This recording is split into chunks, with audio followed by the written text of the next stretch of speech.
Hello, good evening, everyone, and welcome to our section today.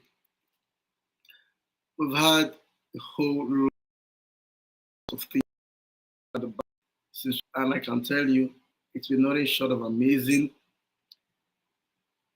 The testimonials we've heard, the impacts in the lives of everyone that's been part of it, and I can tell you that it's all fun doing this. Welcome to today's section. So this weekend is going to be an amazing one. What you're going to hear will actually solidify your e-commerce business for the past 3 weekends, or 2 weekends rather. We've been talking about a whole lot of growing, managing, and starting out an e-commerce business, mixing the whole thing. But what is reserved for this the training is the consolidation and scaling of your e-commerce business. So, guys, welcome to this section today. It's going to be amazing, I promise you. Our speaker is loaded and he can't wait to just give out value in its whole shape. So, guys, today it's going to be we'll have the person on our back end studio is someone I highly respect, someone I highly regard. He's the one that brought me into the digital marketing journey. 2018, I went for his training back in the day, and what I just had was hunger in my stomach. Not literal hunger, like I had this hunger to succeed and this passion to succeed. So while I went for his training, quite all right, it was on digital marketing. But when they say that you have pieces of clues gathered around, I just need someone to coincide it and give you a master clue to get to where you're going to. That's what it was for me, and it helped me put the bits and pieces together. Before you know, my journey began, and I had sporadic increase from there. Migrated into e-commerce same year, and it's been a world of amazing. So today is going to be training us on something very important: how to write sales material, powerful sales system for e-commerce, how to draft offers, how to price your product, and all of that. So if you have anyone that needs to be in this video, please, I hope you guys can hear me. If you can hear me, welcome Noah from Ghana. I've been seeing your name all this while. Thank you for joining. Thank you for staying true. Please tell me where you're watching from. If you can hear me, please comment loud and clear. Let me be sure you can hear me. Or you drop an emoji to be sure you can hear me today. All right, please tell me you can hear me. Say something if you can hear me. I like to know you can hear me. So please tell me if you can actually hear me. If you can hear me, please drop in the comment box that you can hear me. So I'll be bringing up our speaker shortly. And I promise you, it's going to be amazing today. All right. So before I bring up our speaker, let me put up slides here. So this weekend we're having. Oh, sorry, my slides are not up yet. I hope it can come up now. Okay. Sorry, I have to share again. All right. Yes. So this weekend we're having Courage in Gile. We're having Casey Oguze, we're having IKE OKOLIE. And tonight we're going to be having IKE OKOLIE speak to us tonight. And I promise you it's going to be nothing short of amazing tonight. All right, so let me just run you through our slides. 100K commerce here. Please share this video right now if you've not shared it. The link is on this video you're watching. Just hit the share button, share it, invite someone, let someone know that we are live already. And it's quite that many people don't know where we are live. That's why they opt out to watch the replay. So if you have someone you want to share this video to, please let them know that right now we're live. So invite someone. Now, unlearn what you've learned all this weekend, and make sure you are set out to learn something great today. Okay, I don't want to waste our time or eat deep into our time already. I'm 5 minutes going to this introduction. So I'll just be bringing up our speaker. So guys, drop. Sorry, let me check my WhatsApp message. Light. So drop some emojis that IKE OKOLIE to take the stage. Boss. Okay. Thank you very much, Vincent. I really appreciate the opportunity to be here to share. And when it's time to share, I love to teach. I love to share. I'm from a teaching background. My dad was a teacher before he got into banking. My mom retired as a teacher, so I think I just got that from them. I just like to teach. I like to share. So tonight I'm going to be sharing a lot. It's going to be quite short, not very long, but very explosive. Like probably you will learn something new, something you've never heard before, but or maybe something you've heard before, but you really didn't understand it. So that's what. So Vincent, thank you very much for having me. Welcome. Okay, so if you can hear me, let me know you can hear me. And tonight, I'll quickly run through creating powerful sales systems to closing more e-commerce sales. Now, we already know what sales system is, and for in Nigeria or in Africa, right? When it comes to sales system, we are still scratching the surface, especially in the e-commerce space. We are still scratching the surface. We've not really explored it the way we should explore, right? So this night, I'm going to be showing you what you should do to explore your sales system, like the areas of your sales you should be exploring so that you can explode your sales. Now you are getting traffic, maybe you're spending 50,000 naira or whatever your current is, and you are getting 1 million back. Now, I want to show you today how you can spend the same 50,000 naira and get times three of what you're getting. So you're going to be learning how to make more without necessarily needing to spend more.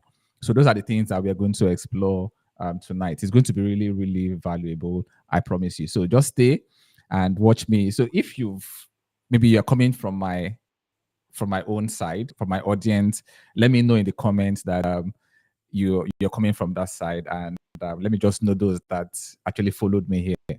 Yeah. Okay, so I would be, we will get started. Like I said, when it comes to sales system in this part of the world, Africa, Nigeria, we are still scratching the surface. So I would show you how not to scratch the surface forward from this night. So I know a lot of speakers have talked about advertising, hot product, different things, right? And so tonight, let's consolidate. Let's look at okay everything we've learned about e-commerce, about getting product. How do we now sell? Because if you don't sell, you don't make money. So True. let's move on. So what should your sales system do? So let me introduce myself before I go. So I know this presentation is not about me, so I'll be very, very fast about it. So my name is OKOLIE. I used to be very, very strong in e-commerce at some point, but now I'm just focused on systems, building systems for people. I work with people across the world in different countries, building systems. And that's why when I say we are scratching the surface, I really know what I'm talking about. I know what I'm talking about. So what should your sales system do? Your sales system should do basically three things. The first one is to help you make sales. And in this part of the world, that is what most of us do. We build systems to bring in sales, and that ends it, right? Nothing more. So, but that is just one thing that your sales system should do. The second thing your sales system should do is to increase your AOV, simply means average order value. Average order value. So we explore this thing because this would be the center of this presentation tonight. Then the third thing your sales system should do is to boost your LTV. LTV just means lifetime value. Lifetime value. So three things: make sales, increase AOV, which is average order value, and then lastly to LTV. that is lifetime value. So if you are able to do these three things with your sales system, right, you will crush sales.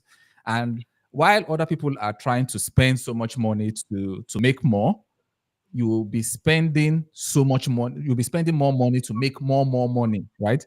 So if two of you, maybe somebody who is just spending money to make sales, and you are spending money to do all these things, right? So you, while the person is making maybe 100,000 from the same advert budget, the same everything, you will probably be making 300 to 500,000, right? So everything about this presentation will be centered around these three things: how you can boost your sales, how you can Mm. increase your AOV, and how you can increase your LTV, which is the lifetime value of a customer. So don't bother your head about what AOV means, what it is, and all that. Don't bother yourself about what LTV means. For now, we are going to explain what it is going forward. So let's move on. So now let's talk about understanding marketing in e-commerce, right? Yes, it's good for us to do proper targeting, to know those we are targeting to, because we're always so obsessed about what is the best targeting. We're always so obsessed about what is the next hot product in the market. Let's just chase the hot product. But most times, marketing doesn't start with the product. It doesn't start with the targeting. Yes, all those things are good. It's good to get hot product. It's good to be able to target right and all that. But your marketing actually starts with the market, which is the customer in mind. So you need to have customer that you are going to be chasing. Who is that person? Who is that person? The moment you are able to define the segment, because what I do is before I do any marketing, before I do any promotion, I'm asking myself, who are the people that need this stuff, right? Yes, the product can be a broad product, no doubt. It can be a very broad product, which means that a lot of people need it. But at the end of the day, I'm able to segment my market so that I can talk to the segment of market individually. So instead of me trying to go broad, because if you have the big budget, you can go broad. But if you are on a shoestring budget or can't compete in a market, you are in a market where there are big dogs, there are markets where there are top competitors. Competitors, when I say competitors, people who are spending money for marketing in that industry. If you're in that kind of market, then you can and you don't have money. You have money, but you're on a shoestring budget. Then it won't be okay for you to compete with those kind of people. So that's where segmentation comes in. And I'm going to give us case studies. I like when I do things, I like to do it with something that has worked, use it as an example for us. So we're going to get case studies, right? So like I said, you need to be able to segment your market. You need to be able to segment your market. You need to be able to know, okay, this product I want to sell. Who are the people that need this product? For example, I want to sell a product on high blood pressure, for example. Who are the people who need it, right? I begin to segment. I begin to ask myself questions. I begin to do my research. And from there, I would know those who actually need that product. Now, let's look at it. So in the process of segmenting, when it comes to e-commerce, especially if you're on a shoestring budget, or even if you have a big budget, right? If you have a big budget, this actually even works very well for you. I call it the unique angle strategy. The unique angle strategy. The unique angle strategy is just a segmentation strategy that you use to differentiate yourself in market. So it's a strategy whereby you are using to differentiate yourself in the market. While everybody is going right, you are going left. While everybody is going left, you are going right. And I'll give you proof of how I used this to sell a product some years back. So instead of you targeting the whole segment or or go broad, like if you have good budget, you can do that. But if you don't have a good budget, or you're on a shoestring budget, or you're in a market where there are so many competitors, it's always good for you to look for a unique angle that you can use to sell the product, right?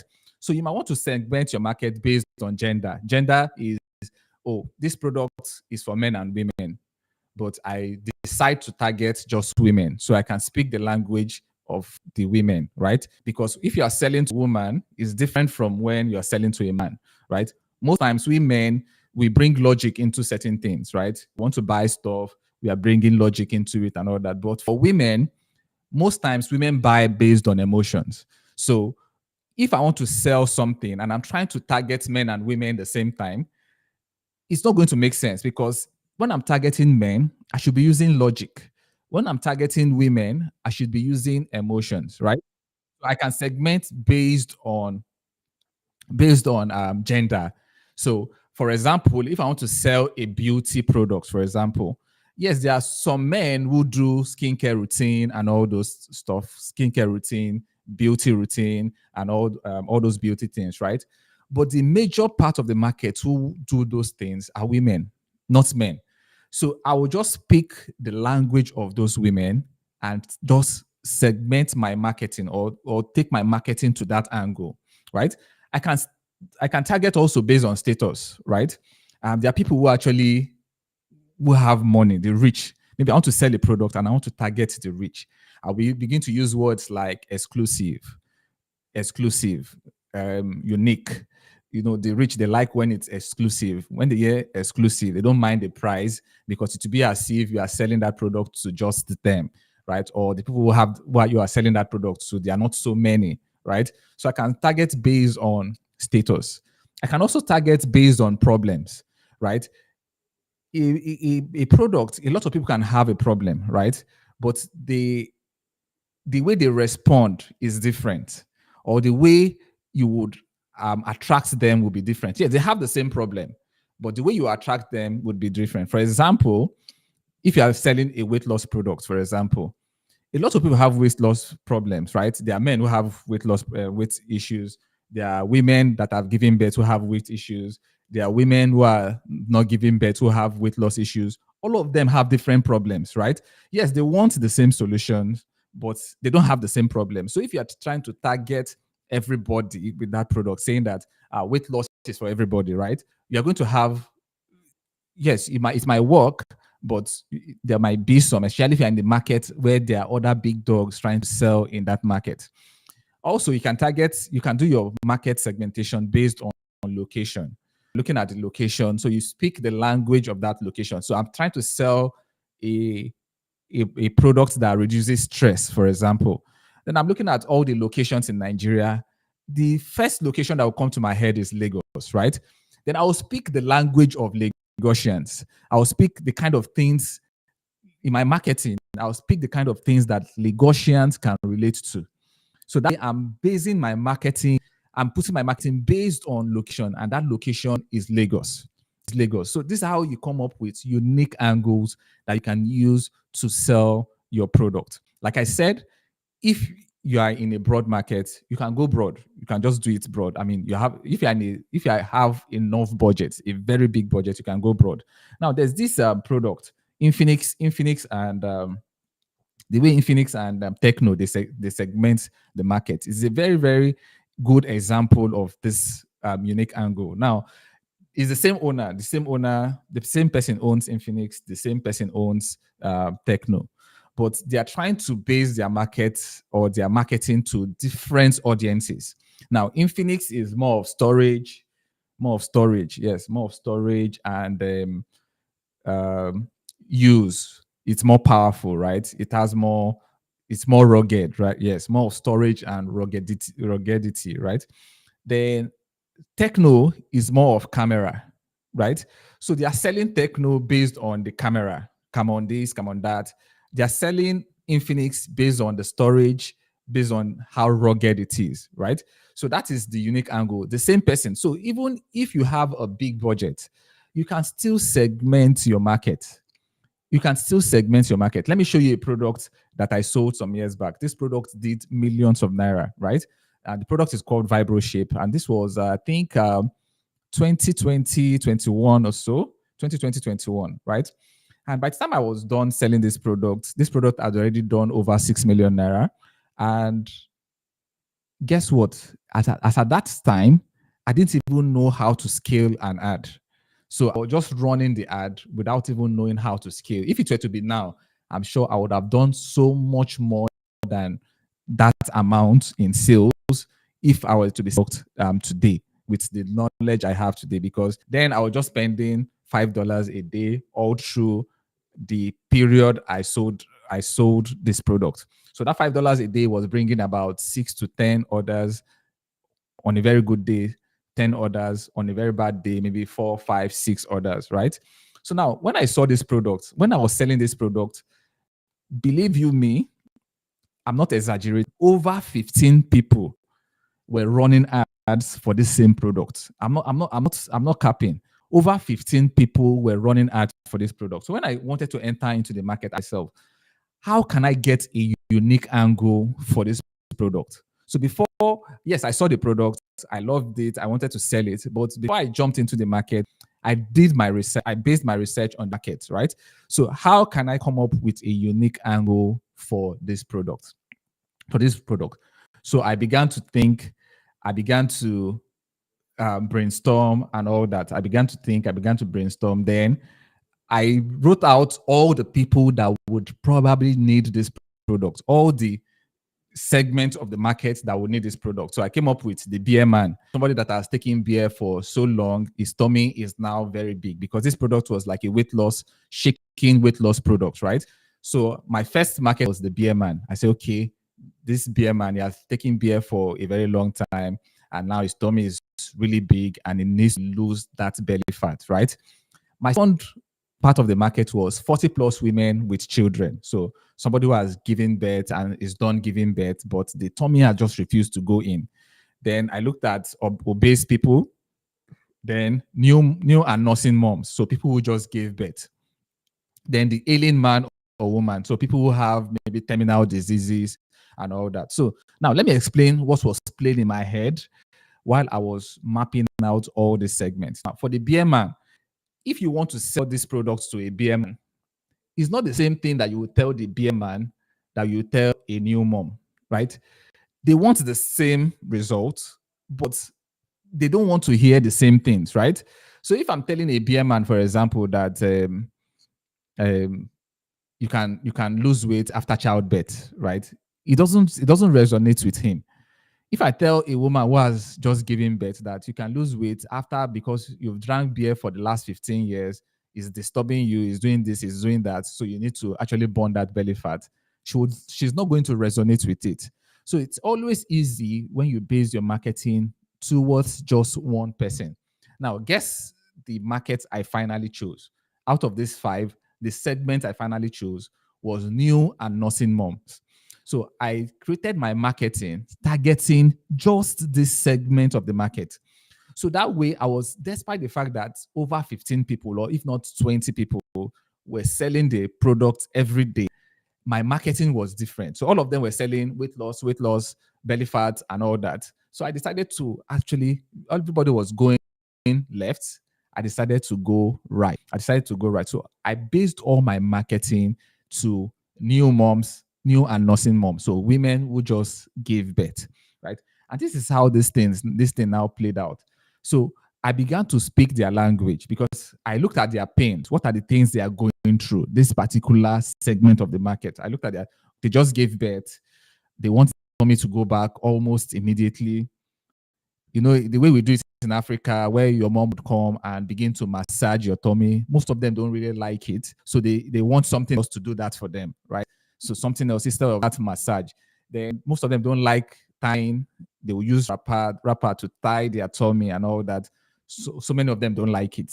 They just want easy way, right? So I began to speak to all these pains that they have. You're about to do your omogo, and it's time where your mom is going to use hot water to press your stuff, your tummy. You're going to tie your tummy where you're breathless. I began to speak to all this pain, specific to a new mom, a new and nursing mom, right? And then even in my advert, in my sales, on my sales page, it was just about new moms, new and nursing moms. And guess what? I was making sales every day, despite the fact that the competition in this market was very high. I was making sales every single day. There was no day that sales wasn't coming for this product. There was no day I was not doing delivery for this product, at least 5, 6, 7, 10 sometimes. And it's just so painful that I didn't even know how to scale my adverts then. Because if I knew how to scale my ads, I would have done much more better than I did that year, right? So I chose a segment of the market and it was a unique angle. So in my advert, I called out the audience I wanted. Now, I was not calling out everybody who wanted to lose weight. It was not my business. I was just calling out the new and nursing moms, which were the audience I needed. And if you look at my comments that year, everything were just new moms. So I just gave birth. Can this thing do this? I just did CS. Can this thing work for me? So everything was just about new moms. So that way, while everybody is doing the same targeting and competing with each other, I was not competing with them. I had my own market. I had my own people that were listening to me. So that way, it made my advert cheaper. I was paying less per conversion because I was not really competing with everybody. My marketing was different. My audience was different, right? So when you're about to sell that product, ask yourself, what is the unique angle that I can use to sell this product? Who are the people who need this product? So we begin to list out everybody, all the segments of the market that need the product, list them out. Sometimes you would say, I see some, what's that, massager. Now I see people trying to sell a massager and just selling it to everybody. They're selling to every segment of the market. But me, I could just pick that same massager and look at it that, okay, I want to sell this to just people with high blood pressure. Now, I don't want to sell the massager to everybody. I know everybody needs massage, everybody needs to relax, but I want to sell it to people who have high blood pressure. Then I begin to speak their language. I begin to tell why they need massage. I begin to tell them why that massager would help with their high blood pressure. I begin to tell them all those things. And before you know it, I'm different from every other person in the market, and I'm selling to a different segment of the market. So while every other person is selling the massager to everybody, I'm selling it to a specific market. I'm selling to a specific market. So let's move on. Now that you understand your market, you understand how to come up with a unique angle and everything, it's time for you to now get your product and all that. So I'm not talking about product creation or product sourcing or anything in this video. My own is just how you can make sales. So what are the things that should be in terms for you to make sales? So that's what I'm going to be talking about. So if this is making sense to you so far, you can drop a comment. Let me know that it's making sense. Let me know that I'm bringing everybody along. Let me know. Sorry? Seems you're breaking a little bit. Okay, let me check my audio. Okay, you're better now. You're better. Okay. So now let's talk about setting up. So if this is making sense to you, you can drop a comment. Let me know that I'm actually not talking to myself. I'm talking to everybody. This actually makes sense.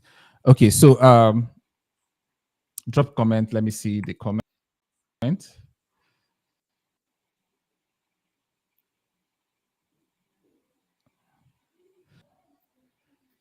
Okay. Okay, I can see the fire. Okay, so now let's continue with what we have to do. So now let's talk about your powerful sales system. We've not even gotten to the main thing. We've not gotten to the main thing yet. I think the real main thing is going to you, when you see it, you will like, where have I been since? What have I been doing with my life since?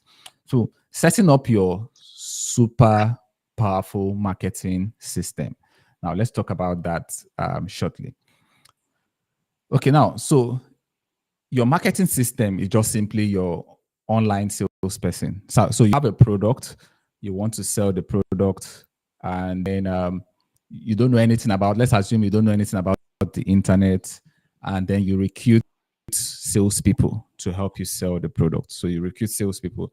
So those salespeople, they go in the streets and they're selling the products for you and all that, right? But on the internet, that salesperson is your online sales system, or your what we call your sales page, right? Mostly your sales page. So while this offline salesperson is restricted, they can go around from morning till evening and then they go to bed. Your online salesperson works for you round the clock. It doesn't sleep, it doesn't get tired. Sometimes I sleep and I wake up. There was a time, there was this product I was selling. It was this blender that could crush bottle, right? I sold that product and I made a lot of sales from it. So that day, I was really tired. I think I went out, I came back, I was really tired, but I was bent on setting up that sales system that day for that product. So I sat down and I set up the sales system around 2 o'clock in the morning, 3 o'clock in the morning, and I went to bed. So because I slept late, I woke up late the next morning. I woke up at about 9. And when I woke up at about 9, I checked. The first thing I used to check then was my advert dashboard. So I phone. I went to my business manager. I checked my advert dashboard, and I saw about 14 sales, 14 purchases. The first thing that came to my head was like, did I make a mistake? Did I paste the code in a wrong place? So that's what. So immediately I saw that. Immediately I saw that. I went to my email. I went to my inbox, and I saw all the orders. It was just like magic. It was just like magic. So my online sales system, my online salesperson was working. I set it up. It was working while I was sleeping. Then I woke up. So it was like magic. I didn't expect it to work that way because it was almost instant. 2 o'clock, and by 9 o'clock, I already got about 14 orders. So the first thing that came to my head was I made a mistake. When I saw my dashboard, I said, this must be a mistake. I pasted the code. Maybe I pasted my code on my sales. People clicked on it and it was reading as conversion. Until I now went to my email and I literally saw all the orders. And by the end of that day, I think I'd gotten about 20, 25 orders in just one day for a particular product. So it was magic. So what I'm just trying to drive at, the online sales person works for you round the clock. So what makes up your online sales page? Number one, your sales page. Your sales page is that page when they click. And the reason I like e-commerce, or I like e-commerce very well, is it's easier to sell physical products than digital products, because when you're selling digital products, people are not really buying the product, they are buying the person. They're looking at, can this person deliver? Can this person give me results? Can this person, that's all they're about. But when it comes to physical products, what people are buying is the product itself. So they don't really need to know you. They don't even need to see your face. They are going to buy as long as they see that this product is going to help me.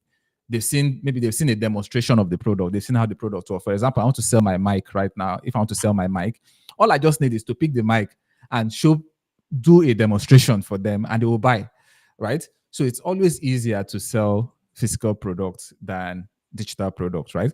So that's why sometimes when we run ads, we just take people straight to our sales page and they convert there because they've seen what the products can do and they don't really need so much convincing again. So the first part of your online salesperson is your sales page. So that sales page is the online salesperson doing the work around the clock for you. And the second part of your online salesperson is the copy, your sales copy. Now, what is the difference between a sales page and a sales copy? We'll get to that shortly. So let's get into that. Now, your sales copy, like I defined it here, is your sales copy is the content you write to actually compel people to buy your product or pay for your service. The persuasiveness of your copy will determine how much sales you make. Now, if you can hit the pain points of those people, you can show them the benefits, you can show them other people that have bought the product, you can show them that the product actually works, then you make your copy persuasive, then you easily make sales. Now, let's compare this to an offline salesperson. When an offline salesperson walks to somebody, he's actually talking to convince that person to buy the product. You're telling the person, oh, this is how the product works. This is what it does. Sorry? You're breaking, boss. Sorry. You're breaking. I think I should have restarted my router, because sometimes before I go online, I restart. Am I clear now? Okay, let me ask them in the comments if you can hear me, your internet, but they can hear me. Yeah, let me be sure. Okay, please, if you can hear me, let me know you can hear me.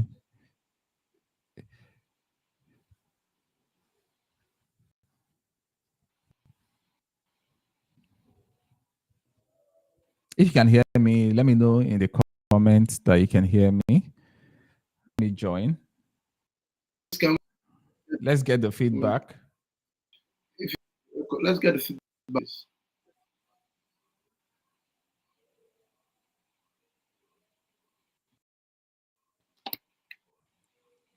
Okay, they said they can hear me. They said they can hear. I think it's my. Okay, so let me just write on. Okay. Let me write on. Maybe it's your They network said it's again. mine that is breaking. They said it's Okay. mine that is breaking off. Okay. Okay. So you can either the persuasiveness of your sales copy, like I was saying, is what will if your copy would convert. Like I was trying to do the difference between an offline salesperson and an online salesperson. It's just the same thing. Somebody you gave maybe a lot of phones and you recruit salespeople to do that for you. When they walk up to somebody, they're telling somebody about the phone. They're telling people what the phone can do, the benefit of the phone, even probably doing like a description of the phone. The same thing an online sales copy would do for you. It's telling people about that product, what the product will do for them, the results they will get from using the product, telling them about other people that have used the product in the past and everything. So that's what the sales copy actually does. So you can either learn to write your copies yourself or you get a professional writer to do it for you. Like I said, why I like e-commerce is it's easier for you to even write an e-commerce sales copy. You don't even need plenty stories. Sometimes I see some e-commerce copies, they are very short. In fact, the advert itself has done justice, has already described the product. So when they are coming to the page, they are coming to just buy. They're not even coming to read plenty things because the video you put in your advert has even done justice to what the product does or the product. It has described everything. So when they are coming to your page, they are coming to buy. So it's easier than someone that is selling a service or someone that is selling a digital product. So so you can learn to write it yourself. You can learn to write it yourself. So we'll still talk about what the sales copy should contain. Now let's talk sales page. Now the sales page is now the actual design. So you can see this by the left-hand side. You see the design. The design is the page, right? This page, sales page is the actual design where you now put the copy. So when they click on it, they see the design, they can read the copy that you have. You can read the copy that you have. So in order to create a proper sales page, you need to have a domain name. Sometimes, or you can use third-party services like System.io, System.io, ClickFunnels. System.io is the cheapest. Card and some other ones, right? You can use them. So, so for me, on my sales page, I do it. I use System.io sparingly, but I do most of my sales page on WordPress. Most of my sales pages are done on WordPress. So you can learn to design this sales page self. You can use. I will show you all the tools that you can use, the different tools that you can use when you're designing your sales page. Now, how do you then write your sales copy? So I used to tell people that writing a sales copy is very easy. First, it's about understanding the customer, because the moment you understand who the customer is, it makes it easy for you to write the copy. So the moment you understand their pains, you understand what they are going through, you can speak to that pain. You can tell them that, oh, this pain that you're going through is not right now. So do something about it. You need to do something about it before something bad happens to you, right? So when you're writing your copy, this is the things I just put in my copy, especially if you're writing copies for e-commerce.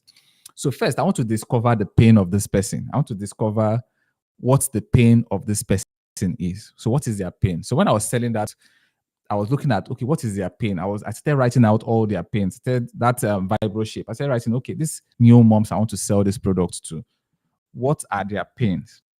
So I wrote it out. The first one is they don't like all those hot water pressing.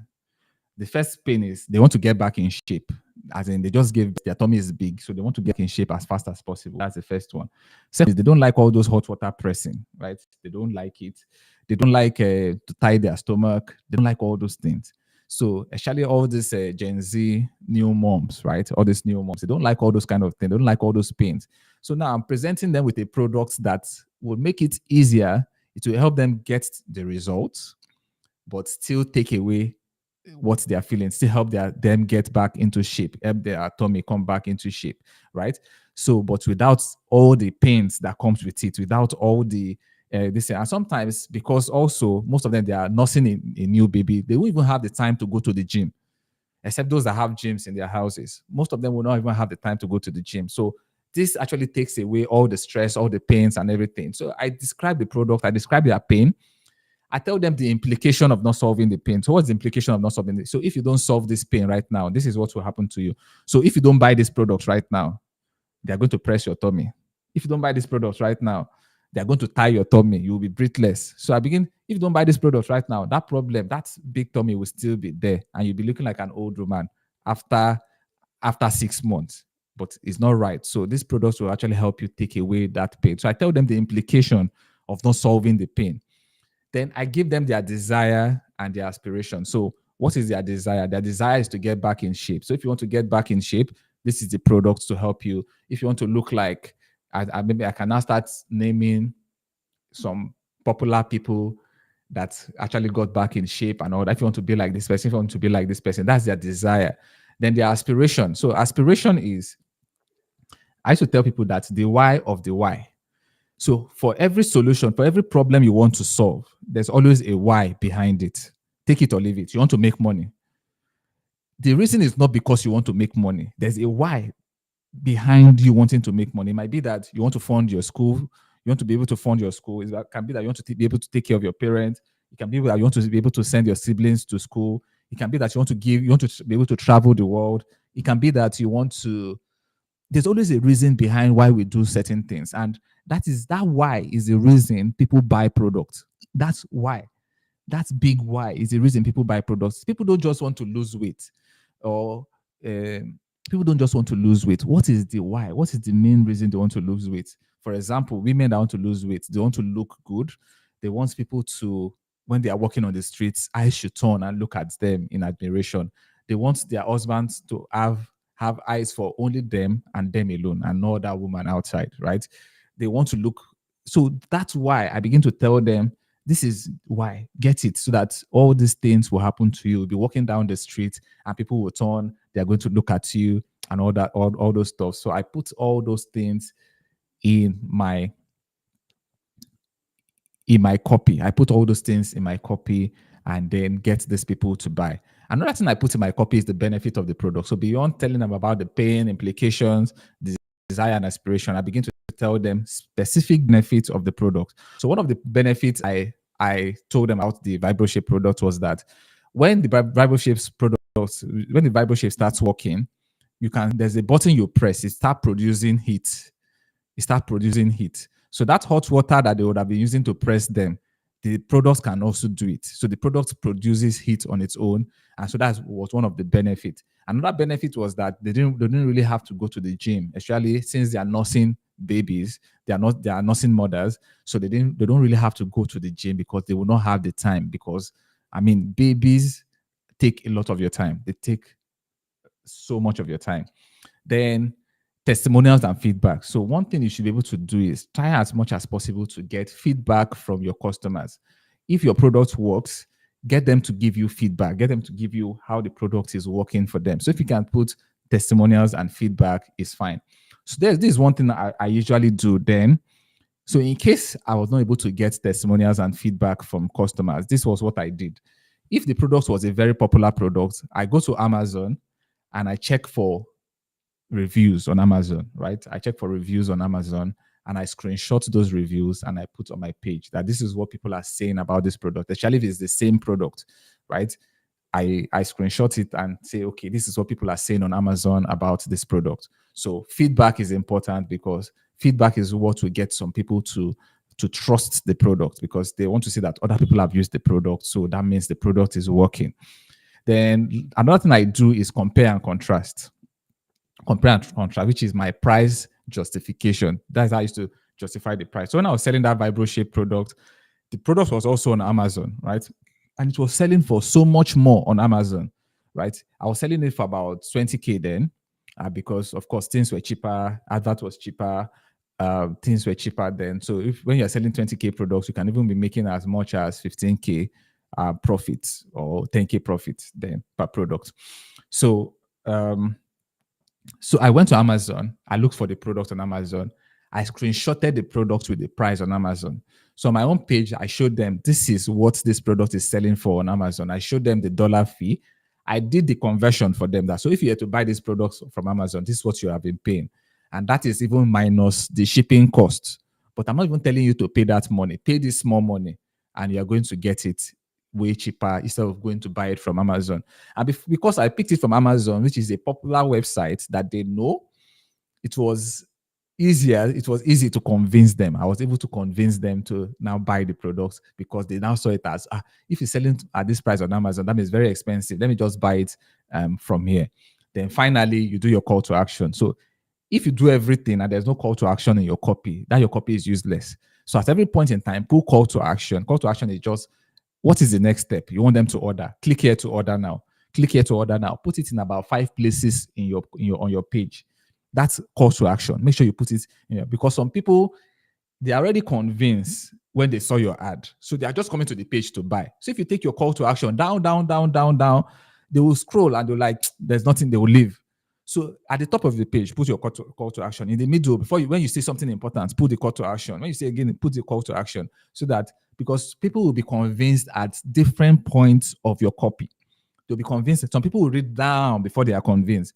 Some people will even read to FAQ before they are convinced. Some people will just see the first benefit and they are convinced. They want to click and buy. So why make that person scroll down before they see your call to action? So put your call to action in strategic places in your copy so that people can easily get it, knowing fully well that people get conviction at different points. So the moment they get their own conviction, they should be able to click and make payment for your product. Okay, now let's talk about creating your sales page. So what does it take for you to create your sales page? There are so many things that you can use to create your sales page.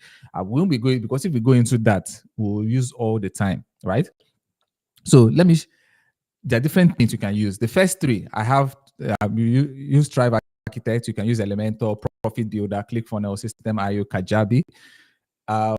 Thrive Architect, Elementor, Profit Builder, they work with WordPress. ClickFunnels is a standalone system. It's a standalone program, standalone stuff. So you subscribe, you pay monthly. I don't even think there's any Nigerian e-commerce person using ClickFunnels because it's about $300 every month, right? $300 is about, that should be about 400 and something K, right? 400 and something K. So we'll be paying 400 and something K every month. So, but people in the US, Canada, Australia, and all that, they use ClickFunnels a lot. So we have some Nigerians actually using System.io. System.io is quite on the lower side.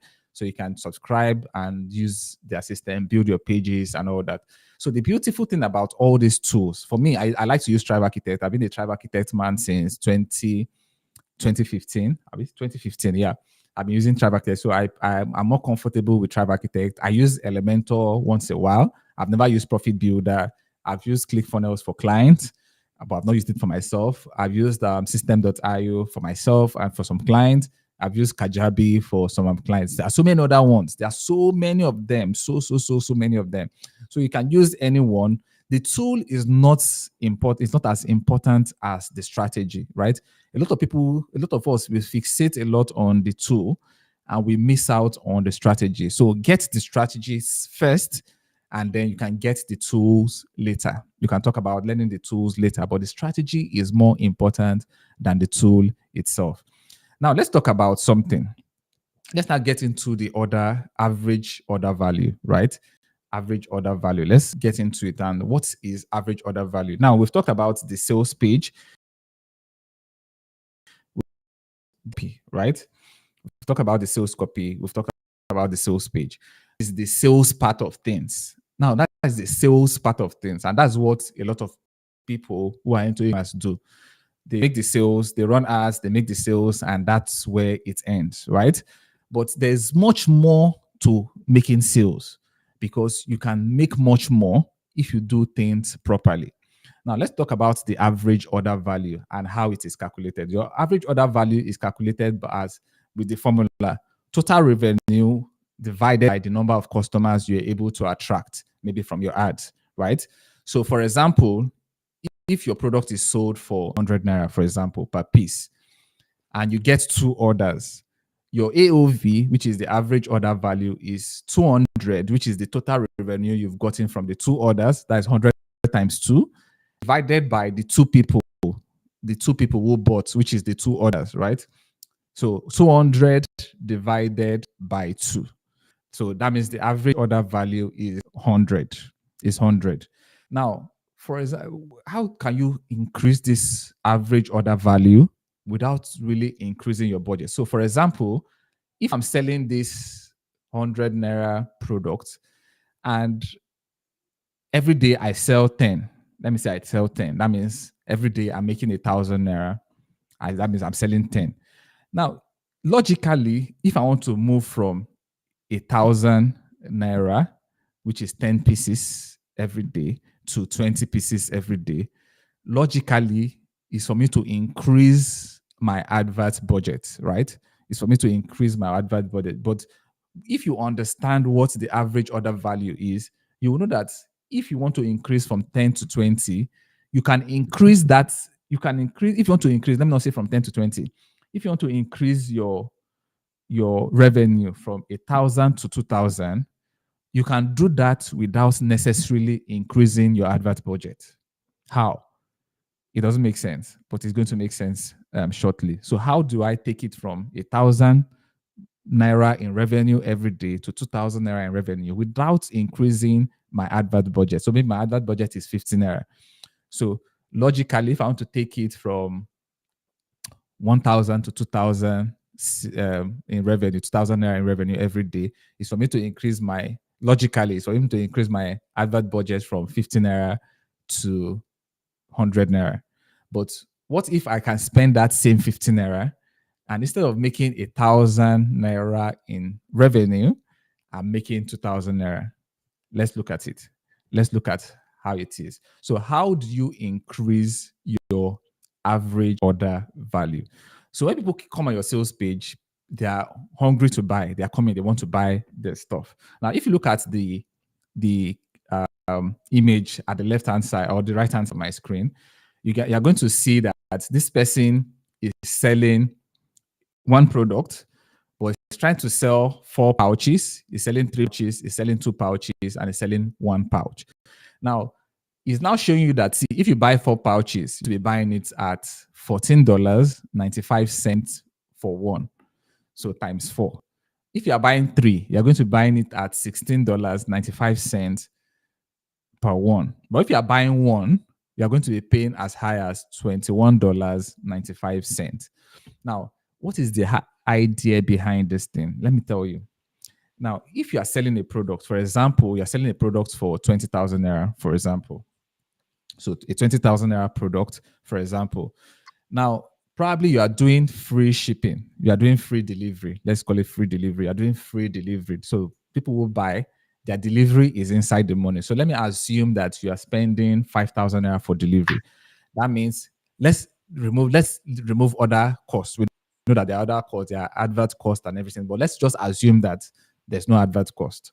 So you are making 15,000 naira after delivery. You're making 15,000 naira, but of course, if you remove other things, but let's just leave it at 15,000 after delivery. Now, if you sell 2 of that product, if one person buys 2, it's the same delivery cost. So delivery cost is constant. Delivery cost is constant, especially for small products. Delivery cost is constant, but you've made more money. So instead of me to now sell 2 for the person at 40,000 naira, I will sell 2 for the person at 35,000 naira. Now, the person will see it as a good deal, but in your own mind, you've removed the delivery cost. You've removed the delivery cost for the 2 products.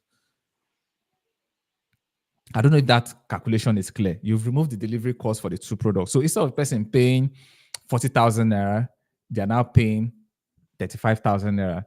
So by the time you take the 5,000 naira to do the delivery for the 2 products, you now have 30,000 naira profit, which is the normal profit for 2 products. Assuming 2 people bought the product, that is the normal profit you're going to make. But this one is one person that is buying it. So instead of me, so you begin to give discounts based on, okay, what if I was paying delivery for the 2 products? How much will I pay? So I use it to give the person the discount. So that way, the person sees it as a good deal.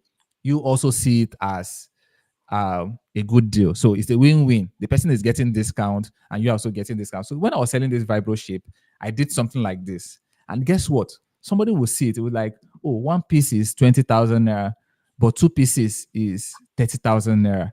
They will go and call one of their friends that come, let's join. Let's join and buy this thing. Let's buy two so that they will get the discount.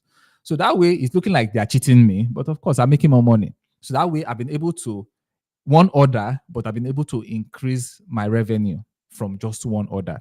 So now let's look at how these things work so that it becomes clearer. So it's not be as if I'm just speaking grammar. So if you want to increase your AOV, number one way you can do that is to give customers the option to buy more for less. So they can buy 4 pouches, but instead of paying $21.95 each, they are going to be paying $14.95. They're going to pay $14.95 each for one. So I've given this customer the option to buy more for less. Now, this is one customer, but buying 4 products. Buying 4 products. We're going to do the calculation soon. Another way you can increase your average order value is to upsell them to a bigger product. So upsell, most times, like the name implies, upsell. So I sell something for 20 naira, and I'm thinking about what other thing would this customer need that is higher than 20 naira. I can upsell that thing to them. I can upsell that thing to them, right? So in my business, there was a time that if I'm selling to coaches, right? After those coaches, they buy my course or they buy something from me. I'm selling them gadgets like microphone or lights or something because I know that they need it for their content, right? So after buying the course on maybe video marketing, for example, so they buy the course for 5,000 naira, for example, and I'm upselling them lights or video gadgets for maybe 50,000 naira. That's an upsell, right? Because I've already entered the customer's mind. If they buy this video stuff, they need gadgets. They need something to actually help them do better videos, lighting. They need good microphones and all that. I can upsell any of those products to them. That is an upsell. So you need to get to your customer's mind and like, what next? What is it that they're going to need? That is an upsell. What other product are they going to need that I can upsell to them? Then you also have cross sells. Cross sell is what product can they use with this product? So when I was selling Vibro Shape, I noticed that, okay, I was selling a Vibro Shape. I was now thinking that what other thing would these people need in addition to this Vibro Shape to give them better results? I started thinking about it that, okay, most people who just gave birth or who just give birth, they usually have stretch marks on their tummy, right? Boss, can They you hear have me? stretch marks. Can Yes, you I hear can me? hear you. Yes, I can hear I think I went off for some time. you. My network. I don't know. Yeah, I can hear you. I went off for some time. Did you notice? I don't know. My network was bad. No, I didn't notice. Okay. Please continue. Okay, so you can cross sell. So I noticed that they used to have stretch mark on their tummy, right? Of course, many people who gave birth, and I got to know because, of course, I'm married. When I married my wife was model, slim, everything was just the way, and until she got pregnant and birth to our first child, and I just started noticing that someone that didn't really used to have stretch mark before started having stretch mark on her tummy. So I'm like, okay, this is common with most women. I like, so what can I do to help them solve this problem? So I began to upsell a stretch mark cream. I began to research for stretch mark cream, and I begin to upsell it to them. So that way, when somebody comes, the person can buy more. One person can buy more. The idea is to get them to buy more. So it's not just to get them to come in, they buy one thing and they go, and nothing happens. The average order value does increase. Your income does not increase. Nothing increases. So, for example, let's go back to this example that we use here. For example, now, if you are selling a product for 100 naira and you have like an upsell, or let's just say a cross sell for 100 naira. So you're selling a product for 100 naira, you have a cross sell for 100 naira. Then these two people buy the product. Then one person buys and doesn't buy the cross sell product. It doesn't buy that one. Then the second person comes, he buys the front end product, which is the main product, and also buys the cross sell for 100 naira. So instead of 200 naira, I have from two orders, I have been able to make 300 naira in revenue. So 300 divided by 2 would give me 150. So average order value will now be 150 instead of 100, because one person took the cross sell of 100 naira. So that person spends 200 naira. One other person spends 100 naira. That means 300 naira. But so just two people that bought the product, two customers that bought the product. So my average order value will now be 300 divided by 2, which is 150. So now I will now calculate that for every customer that is coming into my business is assumed that I'm making 150 naira from every customer instead of 100 naira. So now let's go back to our stuff. So you can give customers options to buy more for less. You can upsell them to a bigger product, or you can cross-sell them to a complementary product. Complementary product is a product that works with that product. So for example, I'm selling a chair. I'm selling an office chair. As a cross-sell, I could sell a cushion for them. I could sell. So after they buy the chair, I can now say, okay, why not, to be more comfortable when you are relaxing, why not buy this cushion?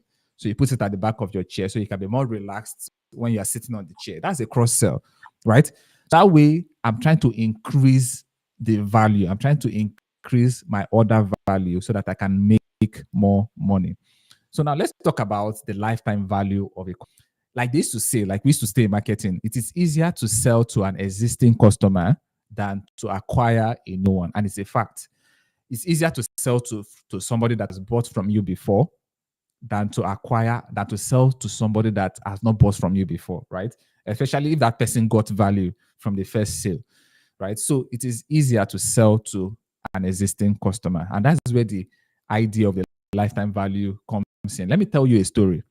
In 2014, yes, I bought a book, and the book is called .com Secret by Russell Brunson. That was my first contact with Russell Brunson in 2014. Now, I bought this book. It was referred to me by a marketer. If I call his name, you probably know him. So I was in that marketer's mailing list in that 2014, and he sent it that, oh, I just saw this book. Make sure you buy it and all that. And I clicked on the link, it's affiliate link. It was an affiliate link. I went to the sales page of the book. I read, this book is too good to be true, because the book was about $9 then, and it's a physical book. And of course, $9 as at 2014 was maybe 2,000 something or so. It was small money, of 1,000 something, 1,005 something or so. So after I read through the code, and this person is telling me to pay $9 or $10 to buy this book, and I saw the value of the book, all the bonuses he promised. I didn't even think twice. I just brought out my GT card. Then I made payment for the book and everything. Now, for every sale you bring to Russell Brunson, buy that $10 book, he was paying the affiliate $20. It doesn't make sense. If you buy a $10 book through an affiliate, Russell Brunson will pay the affiliate $20. So when this marketer later told me that he was making $20 for every sale of that book, I was like, this doesn't make sense. It's stupid. Like, it doesn't make sense to me. But these people like Russell Brunson, they understand what we call the lifetime value of a customer. Now, immediately I bought that book, I was added to Russell Brunson's list. Since 20 till date, I can't even count how many things I've bought from Russell Brunson. I can't count. Now, for the lifetime value, he has made back that $20 he paid that affiliate in 2014. He had made it back times, probably more than times 10 from me alone. He has made it back times 10. And that's because he understands what we call the lifetime value of a customer. So when the customer buys once from you, the chances of that customer buying over and over and over and over from you is very high, as long as that person is getting value from you, right? Is getting value from you. But the way we do e-commerce in Nigeria is we are very transactional about e-commerce. You make the sale, you go, we move on to the next one. You make the sale, we move on to the next one. So it's just more about the transaction and nothing really about we boosting our revenue, nothing really about following up on the customer, nothing really about giving the customer more value, nothing, right? Nothing about around that, right? But if you understand what the lifetime value of a customer is, you will know that you need to do these things. You need to actually do these things to get more value from the customer or more money from the customer. And the customer also gets more value from you, right? So if you understand lifetime value, you know that lifetime value, why it is important to help you boost your revenue. So if you've gotten this customer, you're not spending to get that customer again, but the customer will keep buying from you. So you're not really spending so much to get the customer to keep buying from you. You also build customer loyalty and trust. So instead of the normal transactional stuff we do, you can actually build customer trust and loyalty because you are in their faces, you are still following up on them. It also helps you to reduce acquisition cost. It's very, not even these days now. I'm running an ad. I've been running that ad for like more than about a week now, consistently for about a week. I know how much I've spent to run that ad. Is now crazily expensive to do adverts now. Crazily expensive to do adverts now. So if you understand the lifetime value of a customer, you will know that, see, it's not every time you spend on ads, you can have a database of your customers that you can be following up on from time to time, right? From time to time. So how do you boost your the lifetime value of your customer? Number one is have a customer relationship system. A customer relationship system. Customer relationship system simply means that anytime a customer buys from you, you should be able to add them to your customer relationship system automatically. So what I do in my own business, I have what we call a CRM. I have my CRM. So anytime somebody buys from me, automatically the person is added to my CRM. And the tools, let me tell you some of the use for my CRM. For my CRM itself, I use what we call the Fluent CRM, which is integrated with Amazon SES. I use cart flows for my checkout. So when people buy, they buy from cart flows. So instead of using the order form, I use cart flows to do my order page so that when people buy, they can automatically be added to my CRM. So you can learn about Fluent CRM and cart flows and WooCommerce. All these things, they work inside WordPress. They work inside WordPress. Um, so have a customer relationship system. So when the customer buys and you deliver the product, the moment you confirm the delivery and in your system, you mark it as completed, a thank you message to send out to the customer immediately. After the order has been delivered, you send them a thank you message, thanking them for the order and everything, and letting them, if possible, even deliver some bonuses or some tips on how they can use the products better or how they can get more results from the product. From there, you begin to give them more tips on how to use the product. You give them more tips on how to use the product. You also do more follow-up content. So imagine you are in the health niche. In the health niche, somebody buys, you're maybe selling high blood pressure product, and somebody buys the product and they see that you are continuously giving them tips on how to get rid of their high blood pressure. Don't you think that they will come back and buy from you again, or they will refer their friends to you? So this is how you boost the lifetime. But if you just make it transactional, you just sell, everybody goes their normal way, that person will forget you, and that way it ends it. Then you're chasing new customers every time. You're chasing new customers. And the biggest of all things is make sure you're making relevant offers. You can't just be giving value and not make offers. You have to be making offers to these people because it's from the offers you make that you're going to make money. So let me just talk about offers shortly because it's not my slide. Let me talk of how you make offers. Most people feel that the only way you make offers is to give bonuses, right? Is to give bonuses. But me, I found a different way to make my offers and to make it more pleasant and more captivating, right?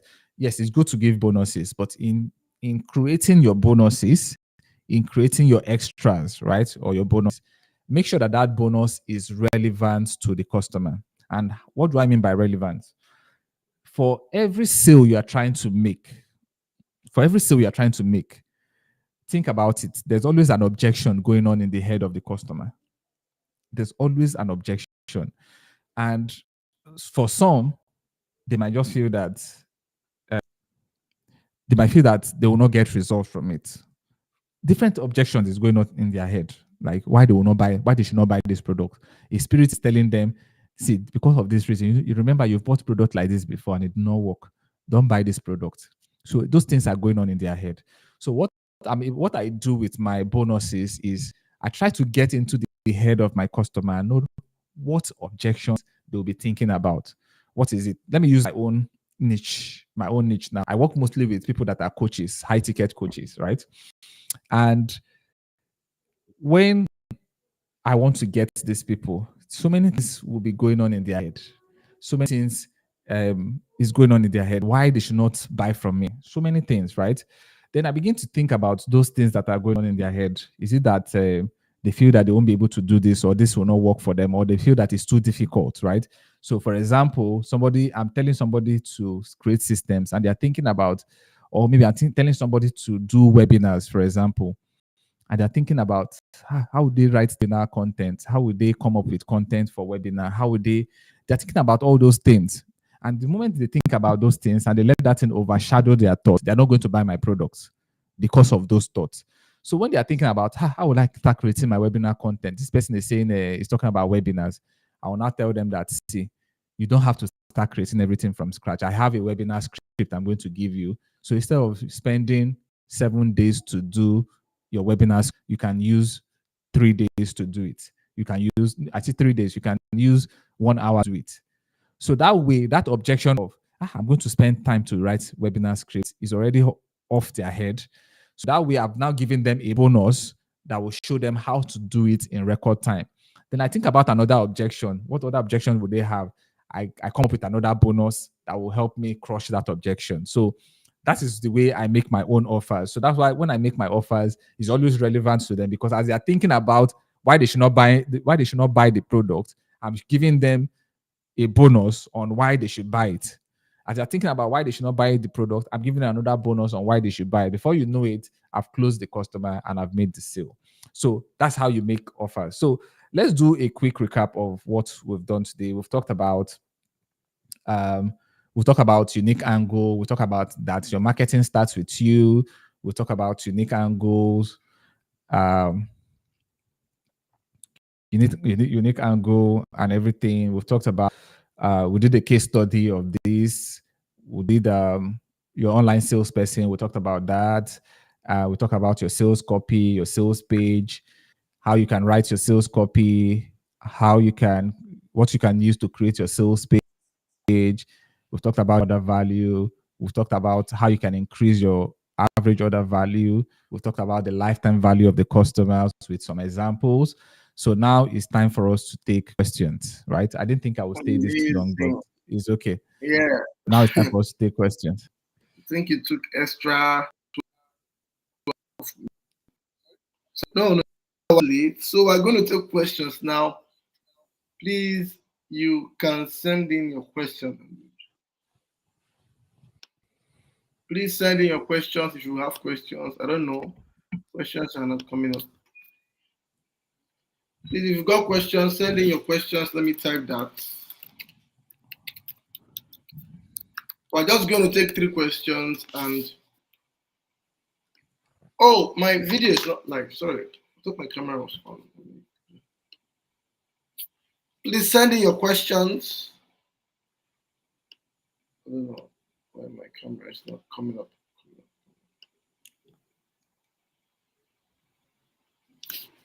Please send in your questions if you have questions.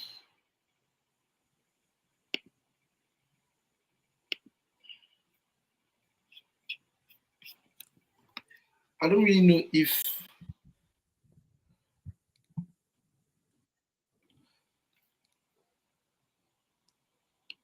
please, if you have questions, ask the questions now. Let me check from now.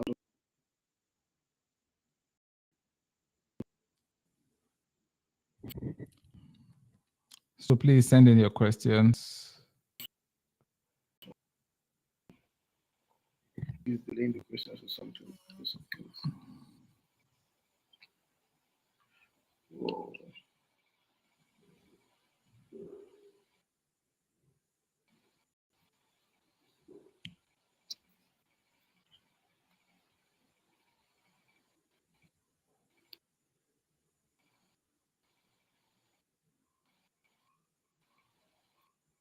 To any question.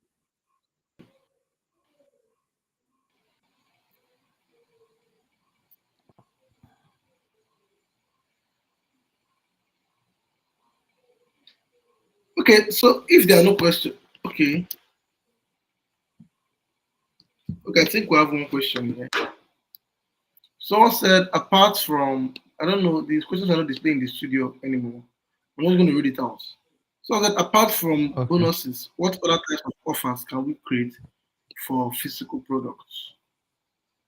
Okay, so for physical product, there's one of my one somebody I'm working with on the side, right?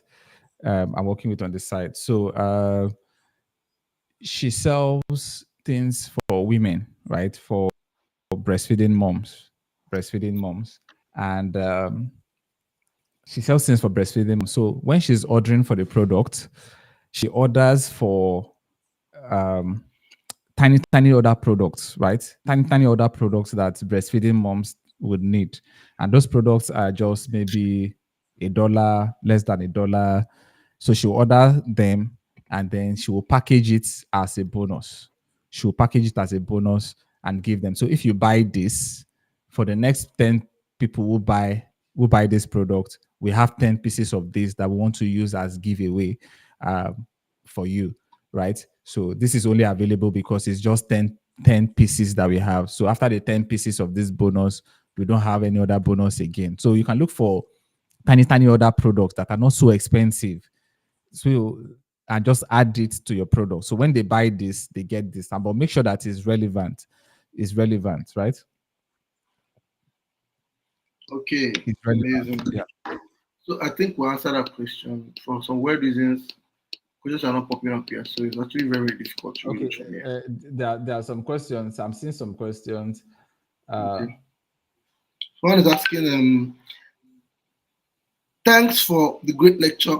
I've been able to get a product that's been generating between 100K to 200K monthly, but I am stuck on how to scale. Okay, scaling is another topic entirely. So the way you can scale is number one is to increase your marketing budget. That's the first way to increase your marketing budget. The second way is to increase your average order value. Average order value. So if you've been selling one, look for a way to sell three or four, get people to buy three, four, or five pieces. Also you can look for another product that you can add to it as an upsell. So immediately they buy, instead of telling them thank you for buying and all that, you can add another product to it and tell them, maybe do a video, description of the product on the thank you page. That, oh, okay, the order you've made is on the way. We'll be packaging and shipping it soon. But just check out this one and see. We'd like to add it to your order, and maybe we'll ship together for you. You do a description of the product and sell them to it. If they will take it, fine. If they don't take it, fine. They've already made the order for one product. So if they don't take one, it's not you are not spending any money to buy that extra products to them. They've already bought one product, so you're not spending extra. So instead of them just telling them thank you for buying, you can upsell them to something. You can upsell them and get them to buy another thing and let them know that you're going to ship both to them if they add this to their order. So that way you can increase your 100K to 200K monthly to something bigger. So the first way, increase your marketing budget. The second way is for you to increase your average order value. All right, someone is asking, when creating a sales page, does it have to be only the particular product I want to sell at a time that will be at the sales page? Can I add more products to the back end of the store? I don't think I get this question, but you get it. Yes, You I, get I get I get it. See, if you are selling a product, make sure you are selling one product at a time, right? Make sure you are selling just one product at a time, because it's easier when you're selling one product. Instead of taking people to a store where there are so many products and confusing them, send them to a dedicated page that is selling one product at a time. So this is what you can also do. If you have a store, if you have a store, after they buy, you can now take them to the thank you page and tell them to check out your store for other products, right? Because they've already bought one product from you, they are more likely to now like, okay, I bought this. Let me just check out other things that I can buy. Because at that point in time, they're already in the order mode, they're already in the buying mode, right? Mm. So you can now, instead of confusing them from the beginning, just let them buy one thing from the beginning, and at the end, you can then direct them to your store and tell them to check out your store if they want to add any other products to what they've bought already. So that will be up to you. Oh, But use your sales page should be dedicated to just one thing. someone is asking, how do I solve the problem of a Facebook ad that just stopped converting? Facebook ad that just stopped converting. Yeah. Well, I think the people that are focused on Facebook ads, they might be able to answer that so much. But there are so many things that can make your Facebook ad stop converting. Number one is advert fatigue. So probably that your copy, your creative has entered fatigue. People have seen it too much. So maybe it's time for you to switch things up. It's just possible that at that time Facebook just want to be crazy. They're not bringing you sales. Probably you might need to change your advert account, try one or two things, try a new advert account or something, but you have to try new things. So there's really no one size fits all approach to that. You can try different approaches to that. Okay. Somebody's also asking, I think um, you skipped one question. You talked somebody said you talked about increasing the lifetime value of the customer by doing a yeah, healthy follow-up after da, da, da. How best can one do this for e-commerce? Is the same way, right? In e-commerce, like I mentioned some tools that you can use, right? In e-commerce, if you structure your e-commerce business properly, right? You structure it properly, you set up the system properly. Um, when somebody orders, when somebody sees your ads, they come to your sales page, they buy, they go to your checkout page and they check out, right? They check out. What I use for my checkout page is WooCommerce and cart flows. So WooCommerce is the one that powers my checkout, but cart flows makes my order form a little bit, it makes it more structured because WooCommerce is very scattered, but cart flows will make it like a normal order form that somebody will fill, right? So they fill the order form, they make their purchase. Immediately they fill that form, they added to CRM, my CRM. So immediately add their CRM, it will be showing as processing the back end of my WooCommerce. It will be showing as processing. The moment the order is delivered and I complete that process, I change it from processing to complete. Immediately that person is added to a list. Everything is automated.